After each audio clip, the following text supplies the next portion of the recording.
the Arabian Racehorse Podcast with Debbie Burt and Stephen Molyneux.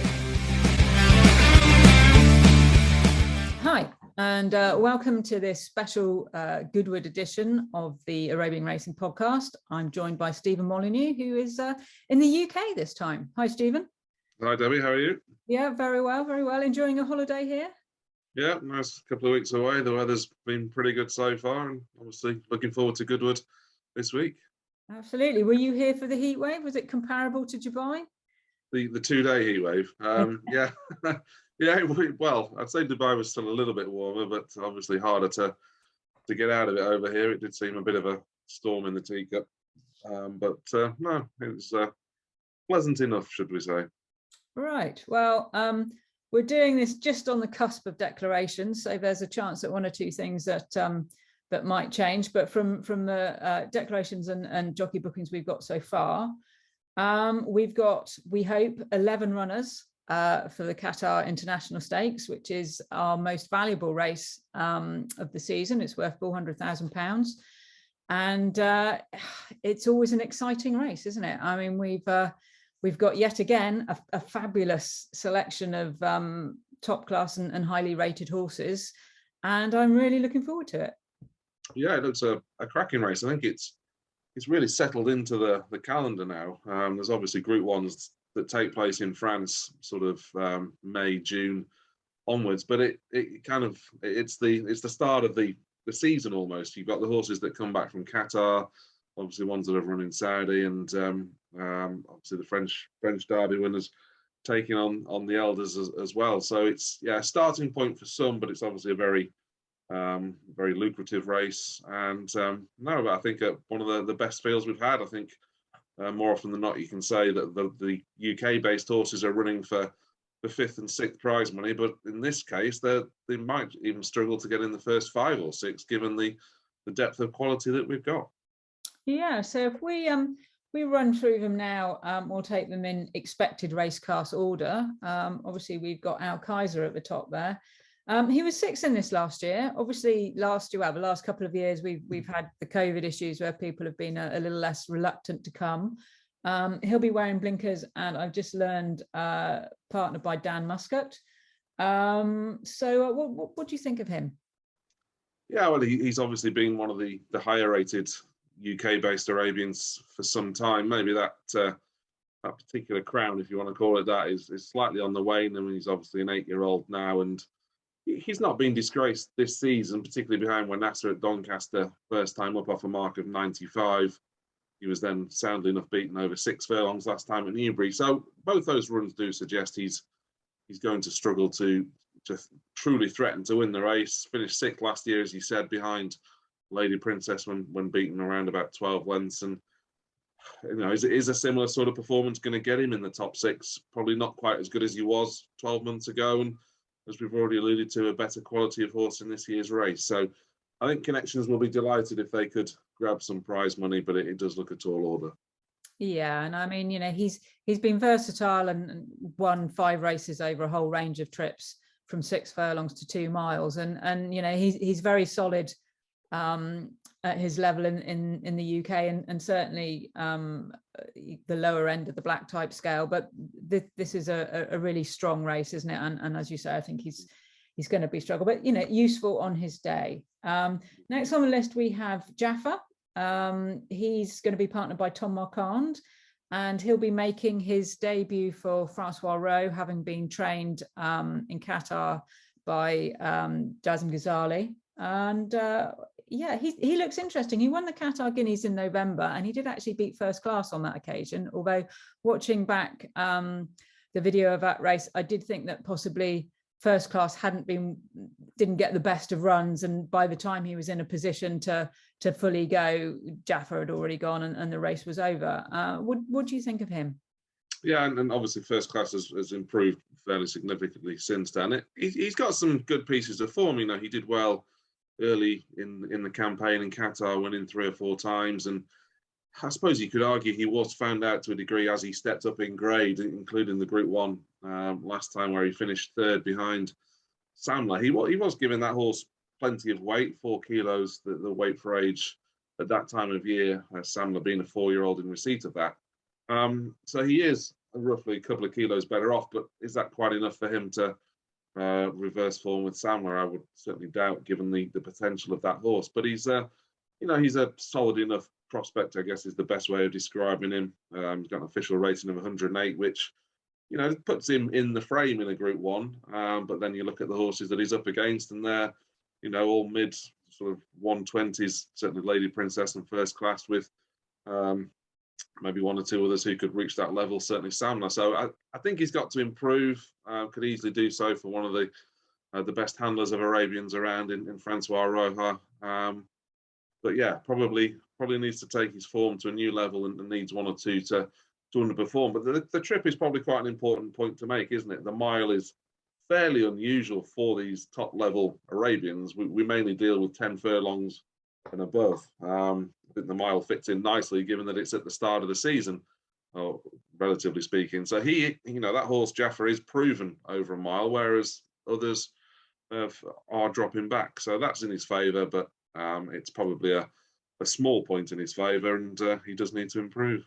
Yeah, I spoke to his owner prior to the Emir Sword meeting when I did a piece for their Winning Circle magazine, and he said that the horse had a bit of a setback and a few little niggles, which resulted in some of those poor runs. So you could probably say that run in the Qatar International Cup behind Samler was probably a return to form, and it wouldn't be a surprise if he stepped up on that again, running over a mile. So it'll be interesting to see how he progresses. It's not quite as exotically and fashionably bred as maybe some of the others, but he's still by De Hesse out of a Mungi's mare. So there's no reason to think that he wouldn't be able to step up in this really a superb race. But moving on now to First Class, who obviously Jaffa has form with. First Class is again partnered by Ronan Thomas. He joins Jean de Mule from the stable of his uncle Alban de Mule. Jean's had the horse. He received him earlier this year, and we can hear a bit of video from him now and see First Class in training in France. First Class arrived at the end of the month of May in my stable. The horse is going perfect. He's a great horse, easy to train, always happy, beautiful conformation. So we sent him twice on the grass to get the horse fit for his first race in Europe, which is going to be Goodwood, the Qatar International Stakes over the mile. So the horse is in beautiful condition. Let's hope it's going to be a great race for him, even if we know that the mile is not his best distance. But Goodwood is a special racetrack, finishing up the hill, a very selective one. So yeah, finger crossed, but the horse from day one in my stable has been very well. So we are coming confident, even if the field is a very strong field. All the best Arabians are going into this race. So, but we send a horse. Let's hope he's gonna run well. All the lights are green, so finger crossed. Obviously, they're confident, or as confident as they can be. I mean, he did win a Grade 3 in America. I think over, where are we? Over 6 furlongs in Texas. Obviously, that wouldn't have been possibly the same level that obviously here, but he's certainly got a turn of foot. Yeah, and he's got I was going to call it a strange profile, but it's actually a very good profile, isn't it? Where he's come from, where he's won, and how he sort of progressed from January onwards, winning the Qatar Derby, Al Manifa Cup over in Saudi, and then culminating in the Kahela Classic in Dubai on the dirt. So he's proving to be incredibly versatile. I don't know whether the rating of 128 that he currently has, that's a standout performance on the dirt in a race where 2 horses pulled clear in Dubai. It was a funny race as well, with the hot favourite RB, Rich Like Me, nearly falling on the first bend. So it's a tricky race to weigh up in terms of what he was truly worth. But you can't knock what he did do earlier in the season, and how versatile he proved. we see it many a time when a horse does progress and thrive as he did, then to take a break and return immediately at the same level, it's a big ask of him. And I think for that reason alone, I would maybe put him behind one or two in this. He's also done plenty of travelling. So for me, he's got to prove, he doesn't need to prove that he's a Group 1 horse, but he needs to prove that he's truly worth the rating that he currently has. And like I say, for different circumstances, after a break, you know, Lady Princess has had a run, Hatal's had a couple of runs. They all come in with that race edge on them, whereas he doesn't. So I'd like to see him almost do it again before I could sit here and firmly suggest he's going to go and win a big race such as the one at Goodwood on Wednesday. Sure. One thing to note there, I suppose, is when I spoke to his breeder, Deb Minhoff of Cree Run Farm, well, in Saudi and in Dubai, actually, on both occasions, she was very insistent that he's actually not been an easy horse, certainly in his younger years. And when Lynn Ashby trained him in America, she was, you know, saying you've got to cut him, otherwise, you know, he'll never win. And he certainly proved that that operation has focused his mind. But also one of the other important things was the change in his form basically coincides with Ronan Thomas being his regular jockey. And I think obviously Ronan has got his measure. He is a little bit more challenging to ride and less straightforward than some other horses that you know, the jockey could certainly be key to his improvement. But obviously, as you say, the change of environment may have an effect. But you know, he's changed from America to Qatar, which is quite significant. And as John said, he's been with him since May. So you'd think that he'd have time to settle. But yeah, a lack of a recent run possibly might go against him. And then onto Hatal. He's on an 8-race winning streak at the moment. But as we were observing just before we press record, those races have been very carefully chosen, and possibly he might have had a slightly easier run than say Lady Princess, who's certainly contested everything against the best in a similar time period. Yeah, he's just been expertly placed is probably the best way of describing it, winning all those races. It probably feels a bit harsh to suggest that when 5 of them have been Group 1s, but you sort of look at his record and Group 1s in, you know, May that he won in Longchamp last year, and April this year in Toulouse, that Group 2. And similarly, when he won at Toulouse last October, you know, the race then came 2 or 3 weeks after the ARH meeting. So you'd imagine all the best horses would have been running in the Arabian World Cup, and similarly at the start of the season. Again, as we've already alluded to, all the best horses are kind of recovering from Qatar, Dubai, Saudi. This is their sort of rest period. So he's had presentable opportunities. They're now stepping him up in grade, which is going to be his acid test.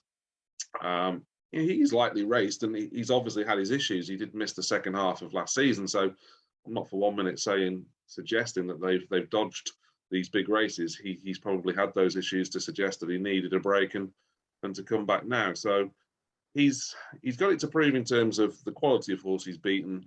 The trip as well is also a slight doubt. Most of those runs have come over 10 or 11 furlongs, and you know, I think they'll be happy if he can finish in the first 3. And I'm sure, given his ownership, they'll be looking at the Jewel Crown at Abu Dhabi in December as quite possibly his main target for the year. Yeah, and look, you know, for them, as Thierry, the racing manager for Europe for Yaz Horse Racing, has pointed out, you know, he's got a very good pedigree. He's, you know, 100% Sheikh Mansour breeding. You know, he's by Mahab out of Mizna, who won the Kahela Classic, and has also produced Ziad and Ravid Carrere, who've won Group 1. So, you know, on breeding, certainly he's every right to be in a race of this quality, let alone his racecourse performances. I mean, one thing, as we've just said, you know, he's not even tried a mile, let alone has been proven over it. However, I mean, one thing I found quite interesting, looking back over the stats for the French Derby, which obviously he won, as well as our UK Derby, he actually, in the last 10 years, that's the fastest time And I think that was on good to soft, so or at least good anyway. So he's certainly got plenty of ability and possibly more of a turn of foot than he's been allowed to show in his races so far. Yeah, and I think those sort of problems along the way have definitely held him back. I wouldn't be at all surprised if he ends up in a local stable in Dubai, assuming that he can handle sort of a more intense training that he would likely get in France. But he's probably going to need to prove himself to a degree in a genuine Group 1, Goodwood, Longchamp in October, before he heads to Abu Dhabi in December. And moving on now to Mwarid, yet another horse changing stables. He was also trained by Alban de Mule in Qatar, and he's joined Eric Le Martinel, who, although he's also in Qatar, someone who you'd know very well from Dubai, he's obviously minding him in France for the summer. What did you think of him? Yeah, he's again another horse with a decent win record. He finished fourth behind Lady Princess in the Amir Sword, so obviously got to step up. Drops in trip again, another one. So there are one or two question marks, but he fits a similar brief to one or two others in this race that deserve a crack at this sort of race, and make for a more in-depth renewal than we've perhaps had in years gone by. And very good to see Eric Le Martinel with a good horse. Obviously, he's not trained him before, but he did have a good first season in Qatar, Eric, and always been a very talented trainer where the horses perhaps dried up a little bit, or the very good horses dried up a little bit in his later years in Dubai, but proving that he can still do it. So whilst this horse has got to improve, he's probably had a slightly different preparation than some, in that he was in the warmer climes of Qatar for maybe a little bit longer. But it'd be interesting to see how he fares, and I'm sure Eric can plan a campaign on the back of this run. Yeah, and funnily enough, actually, Eric trained Misner, didn't he, to win the Kahela Classic? So he's certainly got plenty of good form with the good horses. My one concern is he's very well bred. He's by Amma, who obviously we all know about, out of Al Nashmia, who was a first Group 1 winner for Al Shakab Racing when they first started off.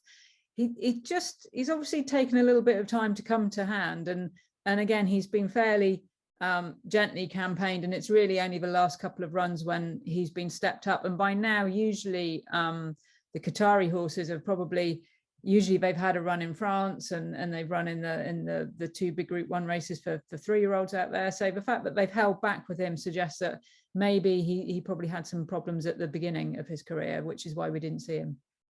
Yeah, it looks that way. 3 starts, I think it was, in his first campaign of racing, as you say. Progressed to earn the right to run in those group races. Did win a Group 3, but still only a 6-year-old. So you'd imagine he's about reaching his peak now, and hopefully can improve. I mean, what you want to see in terms of a good quality race, he's kind of this type of horse, being able to take the step up and kind of finish in and amongst them. But then you hope that the quality of a first class or a Lady Princess or Samler can then go and stamp their authority on the race. That that from a handicapper's point of view is the ideal scenario. Yeah, and he's another one with question marks over the trip. His only run over this distance was his debut run, which obviously you can forgive him for not picking up. But again, he's been campaigned over further. So as Eric pointed out when I contacted him, the trip might just be a little bit on the sharp side. He's obviously very well matched with Abaz, our Derby winner, who they've been beaten ahead in either order before. So it'll be interesting to see how he comes on his first run in Europe, let alone the first run in UK. Moving on now to Zayn Anchor Centurion. He's a horse that's obviously he had a year after a bit of a setback. We can hear from Pete Hammersley about what he thinks of his chances. Zayn Anchor Centurion, he missed all of last season and had his comeback run at Newbury a couple of weeks ago. We were very pleased with the way he ran. He blew up because of having that time off, but he seemed to retain all his enthusiasm. So, we were very happy with that run, and he'll go to Goodwood on Wednesday stripping a lot fitter. The mile will be much better for him compared to the 6 furlongs at Newbury. So we go there. We're obviously fully aware of what we're taking on, or what we should be taking on. I haven't seen the declarations yet. So if we could go there and pick up a bit of prize money, that would be brilliant. So Zayn Anchor Centurion, he's going to be ridden by Joey Haynes, who's done very well actually for Pete and the Zayn Arabians team over the last couple of years. Obviously, he's one who they're hopeful rather than confident of. What do you think? Yeah, I mean that's probably the limit of their expectations, isn't it? To sort of again finishing the first 5 or 6. I didn't think it was a bad reappearance at all. Bearing in mind he'd been off for nearly 2 years. He obviously got tired in the end, probably a little bit outpaced over the 6 furlongs as well. You'd imagine he'll go forward. I think that the one good aspect to this race is that it doesn't look as though it's going to be run unsatisfactorily. There are a couple that are likely to go forward, he being one of them. I just thought with him, Alcácer, one or two others that are based locally, that this sort of race is going to tee them up quite nicely for the other 2 open age group races that take place on the UK calendar, and maybe the 6 furlong race at Newbury or the mile contest. That's going to be more realistic opportunity for them to get a placing in a group race. Absolutely. And one horse that's already proven in Group 1 races and with 3 Group 1s to his name and over this trip is Samler, who joins Francois Rowe. Sorry, he's already with Francois Rowe, apologies. And he'll be making his UK debut, and he's just won the French Derby. I mean, he's got quite a lot in his favour. He does, yeah. Winner in Qatar, French Derby winner, as you say. I thought that race last time is likely very good form. The horse that he pulled clear with Izadi Star, he won a couple of races in Dubai over the winter. And in terms of a 4-year-old in the UAE, Izadi Star looked as impressive a horse as I've seen for a long time in that age group. He won his races very easily. So the fact that Samlar pulled clear with him, I think is very good form. You can maybe question those that they left behind, but they were miles clear. And I really like the way he travelled, and the pair of them were literally sprinting through the line. They were really piling it on at the end. So I don't think the drop back to a mile is going to be any issue. His resolution looks really good. His Izadi Star did head him in that derby, and you could even argue there's the potential for more to come. So, always good to see these young horses come through. He'll be in receipt of a little bit of weight as well, being a 4-year-old. And I just think he's definitely got plenty of scope to improve, and could easily be the one to beat here. Yeah, and I'm inclined to agree with you, really. We have had 2 4-year-olds contest this before. They've not managed to do it, but they were good horses in their own right. Prada T, who was an excellent mare for Jared Zotliev a couple of years ago, and of course the mighty Ebraz, who possibly could have won with a slightly different ride from Alan Monroe, I think, on that day. But he only lost out in a photo, so that's all you can do, isn't it? I mean, it was a very close race on that occasion. So, it's not inconceivable that a 4-year-old could win this, and certainly he looks to be more in the Ebraz mold, I would have thought, at this stage anyway. Yeah, he certainly looks the natural successor, doesn't he? And if you are comparing it to thoroughbreds, it's we've just had the King George. It's the Eclipse. That's when the 3-year-olds take on the 4-year-olds in thoroughbred terms. So we shouldn't be put off at all by a 4-year-old Arabian taking on his elders this time of year. And of course, he's already done it once over in Qatar when he was in receipt of more weight. Obviously, as the year goes on, as the 4-year-olds get stronger, that weight receipt gets lesser and lesser, but it's still a handy advantage. And if you are a very good horse, then a relative lack of experience or physical improvement isn't going to hold you back. So I think Samlar could be the next cab off the rank, if you like, for Al Shahania Stud, the breeders and the owners. And I was very taken with what I saw in the French Derby. Yeah, no, I agree. And like Lady Princess and one or two other, he won the Al Rayyan Cup at Deauville last year, and for 3-year-olds, and that's rarely a bad race. There's always winner after winner comes out of that race, let alone the winner itself. So he's certainly at this stage, he's got the world at his feet potentially. We should never worry about the French horses lacking for know-how and experience, because they are pushed pretty hard as 3-year-olds, aren't they? Yeah, they are, exactly. I mean, he certainly knows his game, and look, Francois Rowe rarely has a runner in the race, and he handled Murakob incredibly well, who put up a great performance a few years ago to win this race. So yeah, he's certainly a horse I'm looking forward to, and he probably gets my nod actually at this stage, I think. Abia Athba, obviously, she's one of the domestic ones. She's certainly finished the closest of all our horses, and damn nearly got fourth when she was beaten ahead in a couple of years ago. So obviously the forecast, we've had a look at the forecast, which at the moment is good to firm in places. There's a bit of firm in the home straight, and a little bit of firm towards the start, but certainly the ground conditions are going to be in her favour. But she's 2 years older. Yeah, I mean, the last year was obviously too soft for her, and faded into 9th in the end behind Lady Princess. The angle with her is if she can just nick away a little bit and steal a bit of a march on her rivals, then it may enable her to hang around perhaps a bit longer than her ability would ordinarily entitle her to. I don't see her winning it by any stretch, or even finishing in the first 4 or 5, but they'll be hoping the faster ground might catch 1 or 2 out. She's obviously very fit after those 2 respectable enough runs so far this season, so she could lead them a bit of a merry dance, have her sort of day in the sun for the couple of furlongs up the home straight, but you'd imagine she'll get swallowed up, and again, if she can hold on to finish 5th or 6th, I'm sure they'll be delighted. Yeah, we can hear what Pete's got to say now. She's had 2 runs this year. Very unlucky in her first run at Doncaster when she got cut up. But anyway, when she went to Newbury last time, I thought that was an excellent run. And so she'll go to Goodwood on Wednesday in great heart. Hopefully, we don't get too much rain between now and then, and it should be ground that will suit her.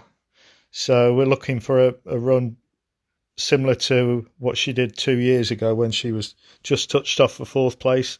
And again, if she could run into a bit of prize money, that would be brilliant. So fingers crossed for both of them. And of course, that time when she was very nearly 4th, she was ridden very positively on that occasion. And when she was a very close 3rd actually at Haydock, she was ridden by Marco Gianni, who's in the plate again today. So they've got everything in place, and we wish them well for a good run. Another UK challenger, we have another mare is Balkeys. Obviously, she's only won a maiden race. She's going to be partnered by Jack Mitchell, and retains Cheap Pieces, and proven over the trip, but clearly, obviously, she's got a lot to step up on in this company.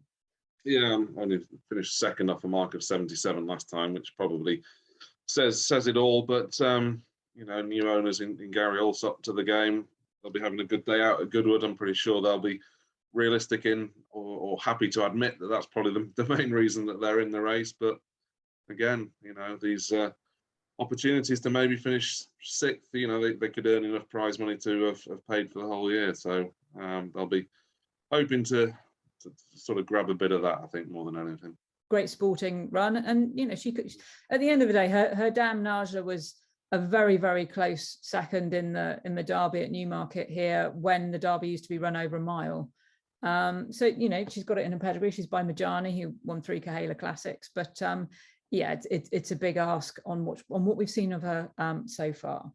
One of those horses now who is proven Group winner and is proven over this trip is Bayan Athba. She this time will be partnered by Jean-Bernard Hakim, and she's going to be wearing a visor for the first time. She looks interesting, but again, she's another who's got to step up on her form. She is. I do think she's got plenty of ability, and not at all surprised that they've reached for the headgear. She did seem to stop in front last time at Newbury over the 6 furlongs when 2nd to Ekli Al Athbar. That horse is probably quite useful as well. So I don't think the form is too bad. It's obviously a much different kettle of fish on Wednesday. She was they were clear of a Bayrath bar on that occasion. So we'll obviously confirm form with that horse. And I just think Bay and Athbar, she's going to be the sort of horse that they maybe try and smuggle her into the race for as long as possible. Just try and pass horses in the straight. And I'd give her a realistic chance of improving her current rating. She's often shaped as though she could be better than her current mark of 100. It's just that she's never really had the opportunity to show that much. So I see her as the best. Well, her rating says she's the best of the UK-based runners. And I think if she is ridden with restraint, if she is almost ridden like a non-trier, then she could well pick up plenty of pieces in the straight. And not inconceivable, she could get in the first four for me. Yeah, no, absolutely. And although I know Phil is a little bit concerned about the ground being too quick, and would like to see a bit of rain. Having said that, you know, both her wins, I mean, Haydock was rattling quick, and when Tom got off on that occasion, he said, you know, that was plenty fast enough for her, but it's certainly not stopped her, and she's certainly able to handle it. So, you know. So she's come out of Newbury very well. I'm sure she'll be a little bit race sharper for Goodwood now. Obviously she hadn't had a run since January. We were very happy with her, but she'll almost certainly have come on a little bit, and we're perhaps going to try some headgear, I think, now as well. And yeah, I very much think Goodwood as a track and the trip could suit her, and also if we do get any showers around that time as well, because good to soft would be perfect ground. And of course she won on very quick ground at Haydock last year. And it was pretty quick at Newbury, so she seems reasonably versatile. Obviously, there might be a bit of a preference, but yes, she's reasonably versatile. Although the jockeys did say that Haydock was unbelievably quick. It was nothing like the ground at Newbury we'd raced on in August, and it was very, very firm. So I think just her class got her out on that day at Haydock, but ideally she wouldn't want to see too much firm in the going. Right, and last but very definitely not least, we have Lady Princess. She comes here looking for back-to-back wins, and she had a nice prep race win in a Group 1 just to set her up for it. I mean, you know, what more can we say about her? Yeah, not a great deal really.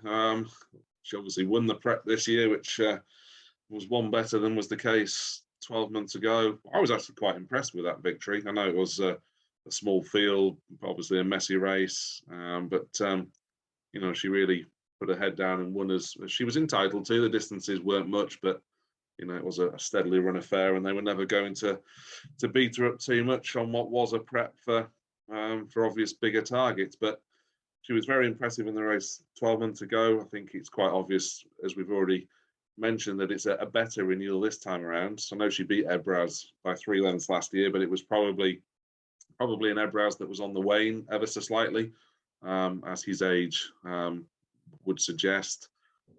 She's coming up against better quality horses, but it's not inconceivable that she's getting better herself. You know, she obviously then went and finished second in the Arabian World Cup on what was very soft ground, and she's not the biggest. You'd imagine she'd have found it difficult to almost get herself out of that ground at Longchamp last October, and then went to the Middle East, won the Jewel Crown, and reversing form with Hogar de la Due, and again impressive in Qatar. I think her main asset is a turn of foot, so the mile isn't an issue for all that she's done much of her racing over further, and she's just thoroughly likable, and you'd hope just still ahead of the game that she can sort of stave off a progressive Samlar. It's certainly shaping up to be I'm not quite classing it as a match between the two, but they are not probably going to be the best two Arabians in the world by the end of the year. So it's a fascinating matchup. Jim Crowley knows her well. I think it was probably a touch of fortune that he ended up riding her in the first place, because I think Oisin Murphy was due to ride her again in Abu Dhabi, and it was obviously just before Oisin Murphy decided to take sabbatical from racing before he was forced to. And Jim Crowley was literally a last-minute call-up, and he's kept the ride ever since. So he knows that. She's got to turn her foot. Quick ground at Goodwood should be ideal for her. And yeah, she is going to take plenty of beating. It's just whether Sam Larkin can find that or can continue improving as he's been doing so far. Yeah, and I wouldn't rule first class out of that scenario either, to be honest. But yeah, I mean, look, she's done it all. She's proved it all. She's effective on any going. Okay, yeah, she got beaten a short way in the Arabian World Cup last year, but then Oisin did admit to Jim, I think when I spoke to Jim, that he felt that he'd possibly gone a bit too soon on her. So she's won over that course and distance in very heavy ground when she won the Jumont, the 4-year-old race the year before. And look, she's only 6 years old. She feels like she's been around forever, doesn't she? She's at her peak. So she's got conditions, very much in her favor. She's proven on very quick ground. She's proven on very soft ground. If we got unseasonable rain like we did we've had on some occasions, it's not going to bother her in the slightest, is it? So obviously she gets a little bit of a weight allowance for her sex, but she's had that before. So yeah, I mean, she's certainly the one that everyone's got to beat, I think, really. I had a few words from the Forsey camp early in the week. And she's obviously very good form. She goes well for Jim. She went well for Christophe Soumillon, who's won on her a few times, not just at Le Test recently. So, well, as Thomas said, she's meeting new horses. She's meeting Hattau, Samlo, First Class. I mean, it's going to be a race to savour, I think. Yeah, for sure. There's no knocking her, really. I mean, I don't want to come up with negatives because I'm doing it purely for the sake of it. But she has done a lot of travelling. She was England, France, Abu Dhabi, Doha, back to France. But I think as you've already suggested, it doesn't really seem to take too much out of the Arabians, does it? The travelling, it's almost second nature to them. Certainly doesn't seem to affect them as much as perhaps as it would a thoroughbred. So I'm certainly not going to use that as a stick to beat her with. And she is campaigned accordingly. She is given plenty of time, isn't she, between these tough assignments? It's not like she goes to Qatar, runs in a big Group 1 a month or so later. She's not done the whole rounds of Qatar, Saudi, Dubai, etc. So that was a highly creditable return in France. Sets her up nicely for this year, and you'd imagine she'll have all the same races again. Goodwood back to Longchamp in October. Well, they may retire, but if they don't, then Jewel Crown and back to Qatar. So she's one of the best Arabians we've seen for an awful long time. Her rating of 128 or 27, as it will be in the race card.